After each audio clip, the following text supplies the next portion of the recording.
Hai Sobat Rebahan, selamat datang di channel hiburan kaum rebahan. Admin akan membacakan kelanjutan sebuah cerita novel yang sangat seru, yang sangat menghibur, yang sangat layak untuk diikuti dari awal hingga akhir. Sebuah cerita novel yang berjudul The Story of Yi-Chen. Tetapi sebelum melanjutkannya, pastikan kalian sudah subscribe channel ini dan aktifkan lonceng notifikasinya agar tidak ketinggalan jika admin upload video terbaru.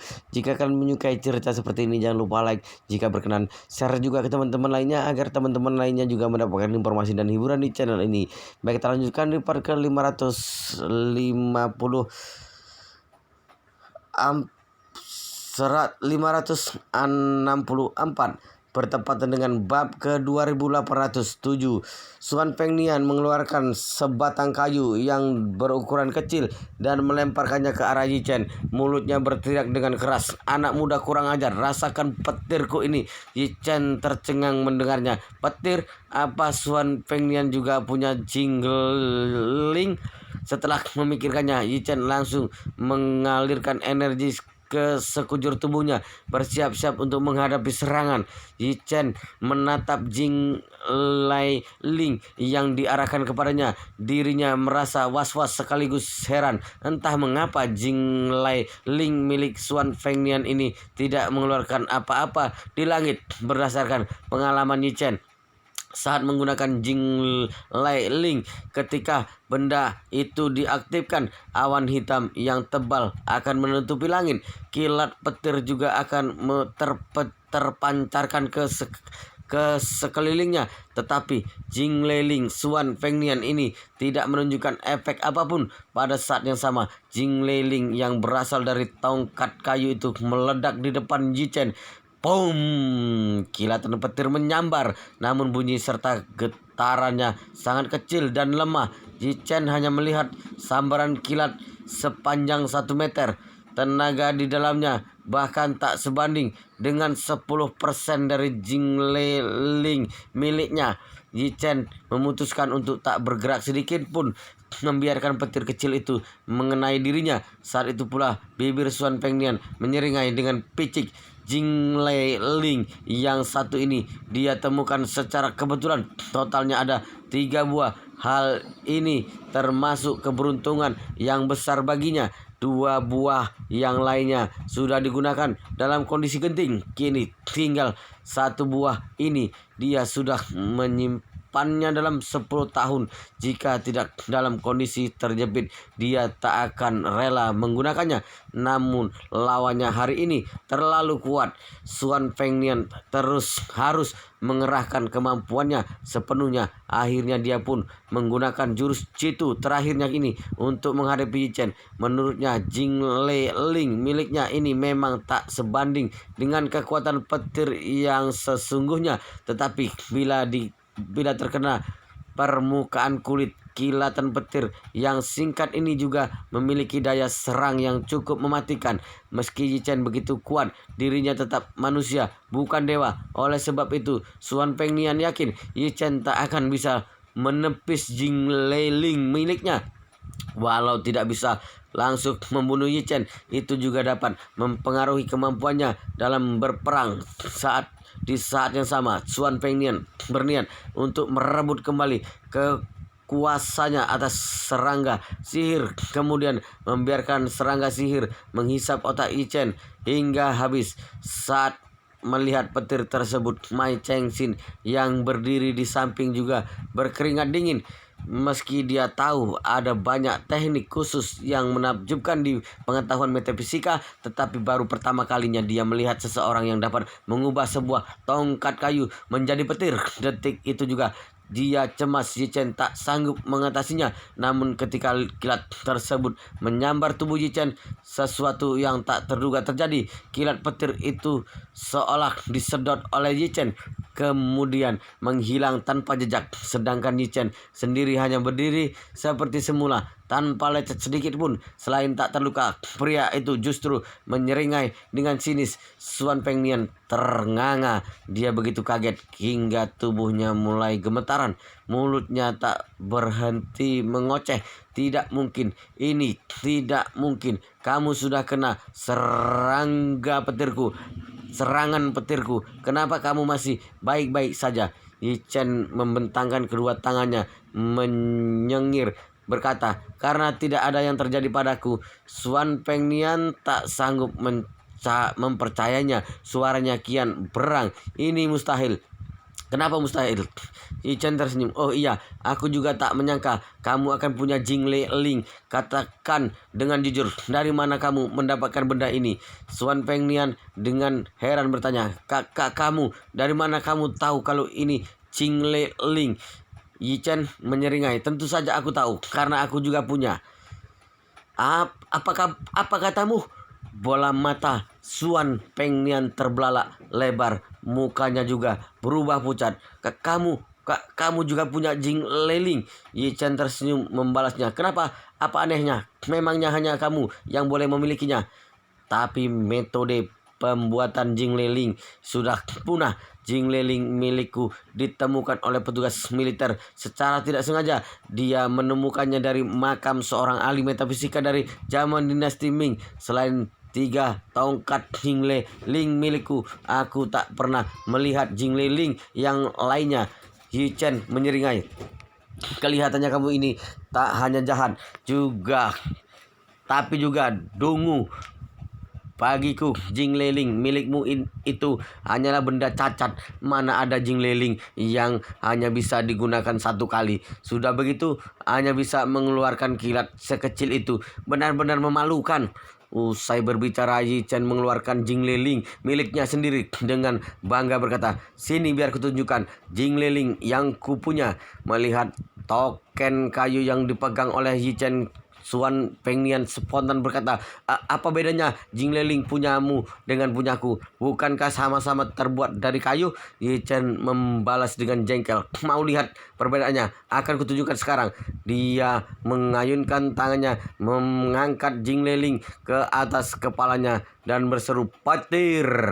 Baru selesai berbicara, langit berubah gelap, awan-awan bergemuruh memancarkan petir ke sekelilingnya. Sungguh menakutkan. Pemandangan ini sama seperti suasana sebelum hujan badai yang deras. Suan Pengnian tak bisa berkata-kata. Sekujur tubuhnya langsung gemetaran, bibirnya juga terbata-bata. Bagaimana mungkin? Mana mungkin? Mai Chengxin juga termenung. Dia berdiri di belakang Yi Chen. Dia memandang punggungnya. Dirinya penuh tanda tanya. Kenapa anak muda ini punya kekuatan sehebat ini? Jangan-jangan kemampuannya jauh di atas ahli bela diri orang seperti itu. Bukankah sudah hilang pada zaman dinasti Tang? Saat itu juga Yi Chen memegang Jingle Ling sambil melirik Suan Pengnian dengan penuh hina. Suan Pengnian, hari ini aku akan mengakhiri nyawamu. Apa kamu siap menerimanya? Suara gemuruh petir terngiang di sekelilingnya. Suan Pengnian sudah hampir mati ketakutan. Dia hanya berdiri mematung, tak tahu harus menjawab apa. Melihat Suan Pengnian tak bersuara, Yi Chen menunjuk ke arah mobil yang dikendarai Suan Pengnian sebelumnya. Duar! Kilat petir menyambar mobil yang diparkir di samping. Sekejap mesin mobil itu meledak dan terbakar oleh api yang menjulang tinggi ke langit. Detik itu juga Suan Pengnian benar-benar terpaku. Sepasang kakinya terasa lemas dan terbanting ke lantai. Selanjutnya dia merasa ada cairan hangat yang membasahi celananya. Sementara itu Mai Chengxin juga hampir jantungan. Dia kemudian teringat dengan sikap sinisnya kepada Yi Chen di hotel kemarin. Perasaannya makin takut. Dia khawatir Yi Chen tak bisa mengampuni dirinya. Seandainya Yi Chen ingin membuat perhitungan dengannya, dalam sekejap dirinya akan berubah menjadi abu. Melihat Suan Pengnian berlutut di lantai dengan wajah yang pucat, Yi Chen kembali bertanya dengan tegas, Suan Pengnian, kutanya sekali lagi, hari ini aku akan mengakhiri nyawamu. Apa kamu siap menerimanya? Suan Pengnian menangis terseduh-seduh seperti anak kecil yang dimarahi oleh dimarahi orang dewasa. Saya siap. Kumohon Tuan, tolong ampuni nyawa saya. Mulai hari ini saya bersumpah saya akan menjadi budak Tuan dan menyembah Tuan selamanya. Mohon belas kasihannya. Kumohon Tuan dapat berbaik hati untuk melepaskan saya. Yi Chen menyeringai. Itu tidak akan pernah terjadi. Aku juga tidak butuh budak sepertimu. Yi Chen menunduk melirik serangga sihir di tapak kakinya. Dia menyeringai dan bertanya, "Apa kamu pernah dengar tentang hukum tabur tuai?" Muka Suan Pengnian pucat pasi. Bagaimana mungkin dia tidak tahu apa yang kamu tanam itu yang akan kamu tuai. Artinya bila mencelakai orang, maka kamu akan dicelakai kembali. Suan Pengnian sangat ketakutan. Dia khawatir Yi Chen akan melubangi kepalanya. Untung saja Yi Chen bukan pakar dalam sihir. Dia juga tidak memiliki serangga sihir. Seandainya ada serangga sihir yang menggigit kepalanya dan memakan otaknya, maka Suan Pengnian akan mengalami siksaan yang lebih menyakitkan dari hukuman neraka. Pada akhirnya Suan Pengnian menangis memohon, "Ampun, aku tahu dosaku sangat besar. Kumohon agar Tuan dapat melepaskanmu."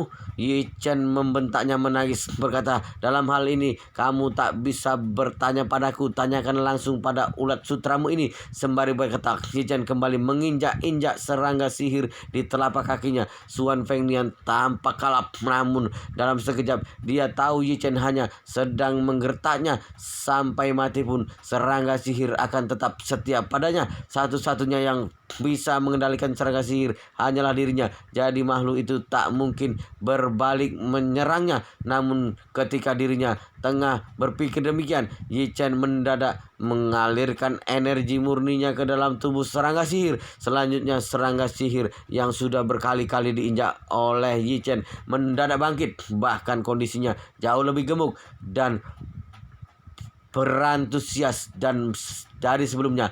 Kemudian Yi Chen menendang serangga sihir tersebut ke arah Suan Pengnian dan memberi perintah padanya, "Makan dia." Serangga sihir melayang ke arah Suan Pengnian.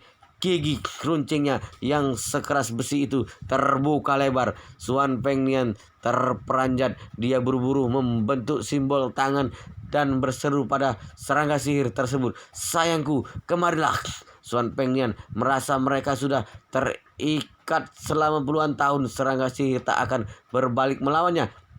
Oleh sebab itu dia ingin memanfaatkan kesempatan ini untuk memulihkan kondisi serangga sihir dan kembali menggunakannya untuk menyerang Yi Chen sampai mati. Terlebih lagi situasi saat ini sangat merugikan Suan Pengnian. Bila dirinya ingin bertahan hidup, dia harus melawan Yi Chen habis-habisan. Tak ada pilihan lain. Tetapi dia tak menyangka simbol yang dikeluarkannya tadi tidak berefek sedikit pun pada serangga sihir. Dalam sekejap serangga sihir sudah terbang ke atas kepalanya.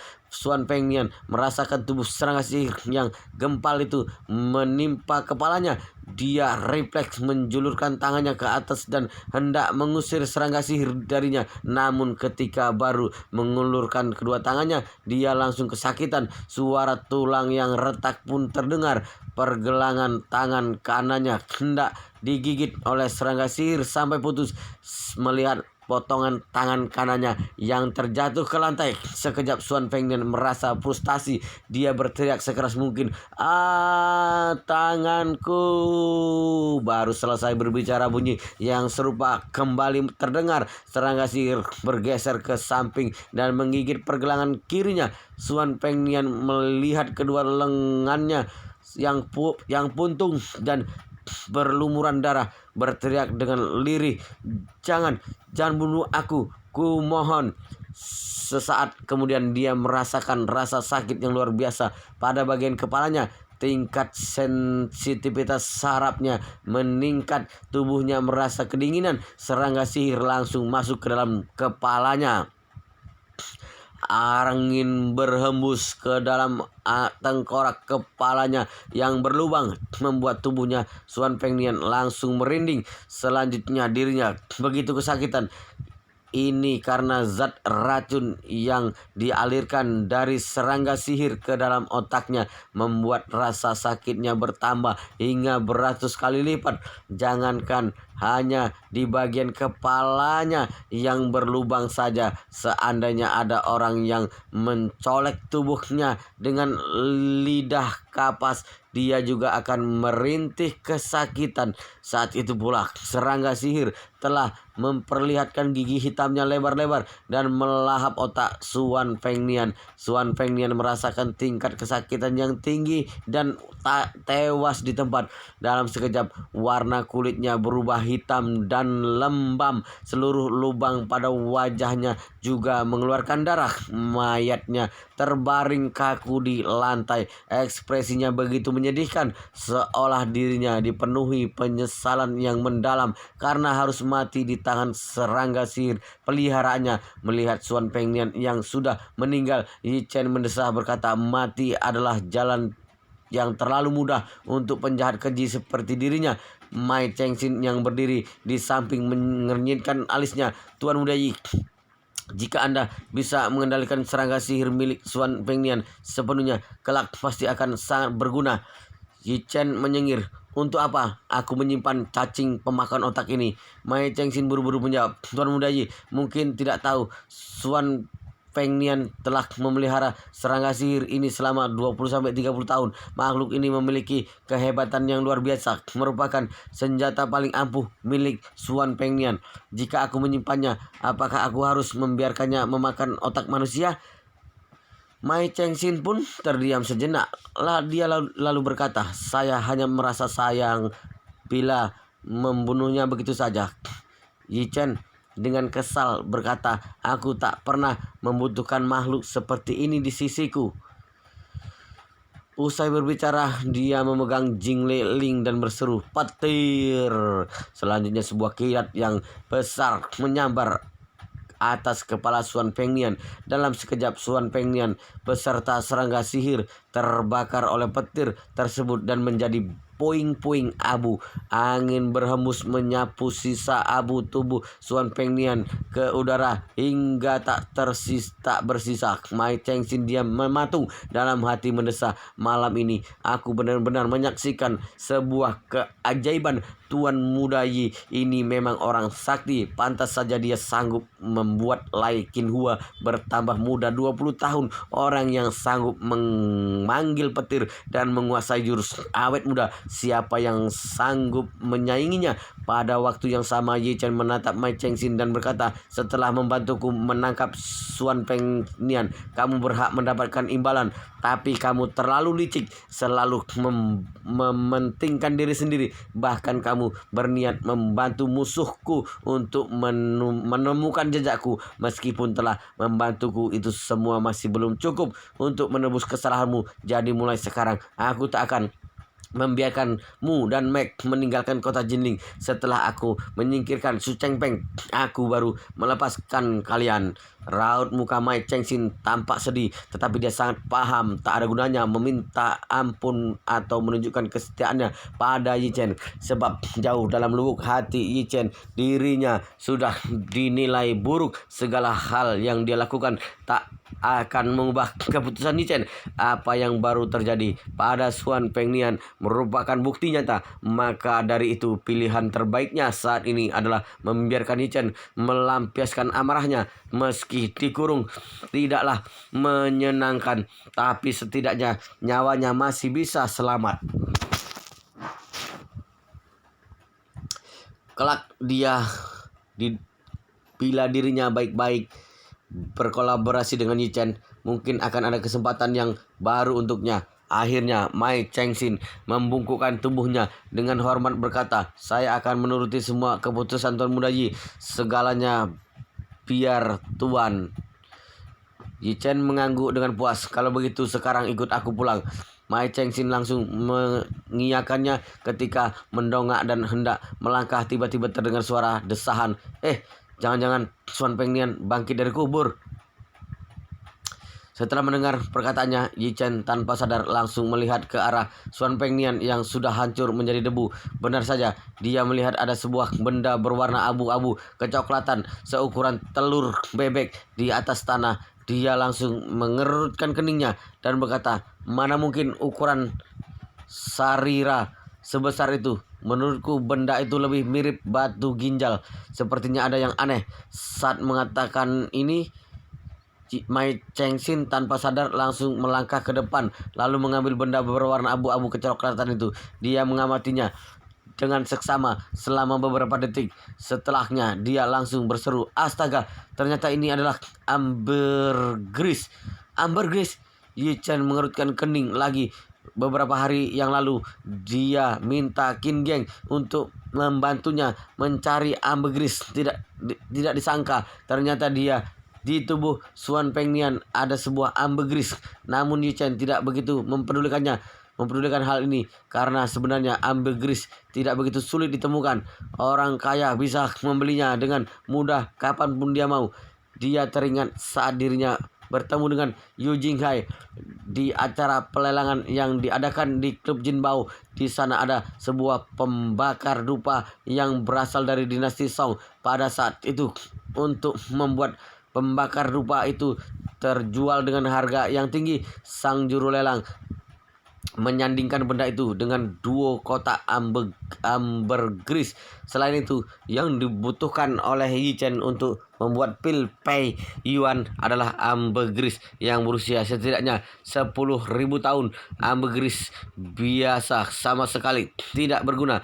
Jadi dia langsung berkata kepada Mai Chengxin, "Benda ini hanyalah benda biasa yang sama sekali tidak langka. Aku tidak tahu mengapa Xuan Pengnian membawa benda ini di tubuhnya." Mai Chengxin buru-buru berkata, "Tuan Muda Yi, ada sesuatu yang tidak Anda ketahui. Kalau benda ini adalah ambergris biasa, pasti seluruhnya diselimuti oleh lilin. Selain itu, benda ini relatif mudah terbakar. Kalau ambergrisnya kering, dia akan langsung terbakar oleh api. Tetapi benda yang satu ini cukup istimewa." Setelah mengatakan ini, dia melanjutkan lagi, "Setelah terkena serangan petir, Anda bahkan darah dan daging Xuan Pengnian saja langsung berubah menjadi debu. Tetapi ambergris ini masih tetap dalam kondisi utuh. Ini menunjukkan bahwa ambergris ini sudah berubah menjadi fosil." Yi Chen langsung berseru. Setelah itu dia melangkah maju dan berkata lagi, "Kamu bisa menjamin bahwa benda ini benar-benar fosil?" Mai Chengxin menyerahkan ambergris itu kepada Yi Chen, kemudian memberikan penjelasannya. "Tuan Muda Yi, coba Anda lihat. Benda ini sekarang sudah sangat keras, sangat padat, dan sudah tidak lagi diselimuti lilin. Benda ini lebih seperti batu. Kalau bukan karena teksturnya yang cukup istimewa, mungkin aku juga tidak akan mengenali bahwa benda ini adalah ambergris." Ambergris. Yi Chen bertanya dengan penasaran, apakah sebelum ini fosil ambergris seperti ini pernah ditemukan? Mai Chengxin langsung menjawab, "Pernah, tetapi ditemukan di luar negeri. Dan begitu ditemukan, fosil itu langsung dibeli oleh seorang pria misterius dengan harga yang sangat tinggi." Yi Chen bertanya lagi, "Apa kamu tahu banyak soal ambergris?" Mai Chengxin mengangguk dan menjelaskan lagi, "Ambergris mempunyai efek obat yang sangat kuat. Selain itu juga dapat menghilangkan pikiran-pikiran yang mengganggu sehingga orang bisa menjadi sangat rileks. Sangat cocok digunakan untuk bermeditasi." Ketika menyimpulkan H diagram The Book of Cheng, ambergris ini benar-benar sangat membantu. Oleh karena itu, sebagian besar ahli Feng Shui sangat menyukai ambergris. Bahkan meskipun dia tidak punya uang, mereka rela mengorbankan apapun untuk bisa membeli dupa ambergris. Biasanya aku juga menyiapkan beberapa buah. Oleh karena itu, sekalian saja aku melakukan penelitian terhadapnya."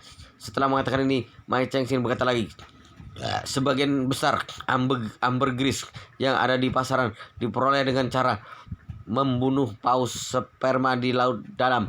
Tetapi ambergris yang diperoleh dengan cara ini tidak membutuhkan waktu yang lama." Setelah menjeda perkataannya sejenak, Mai Chengxin melanjutkan lagi, "Dikatakan bahwa dulu ada beberapa master yang membutuhkan 1.000 tahun atau bahkan 10.000 tahun lebih untuk menjadikan ambergris sebagai obat. Namun benda semacam ini benar-benar sangat langka. Satu-satunya cara untuk menemukannya adalah dengan pergi ke dasar laut yang dalam.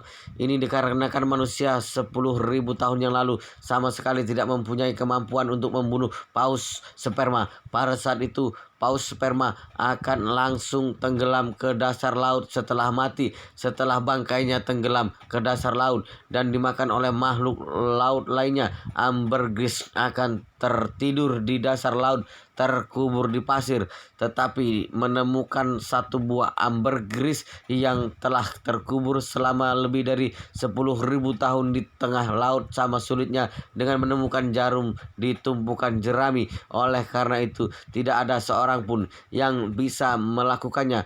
Fosil ambergris yang ditemukan sebelumnya dikatakan telah meleleh ke dalam lapisan batuan puluhan ribu tahun yang lalu karena pergerakan geologis dan sama sekali tidak pernah muncul kembali sampai beberapa tahun yang lalu.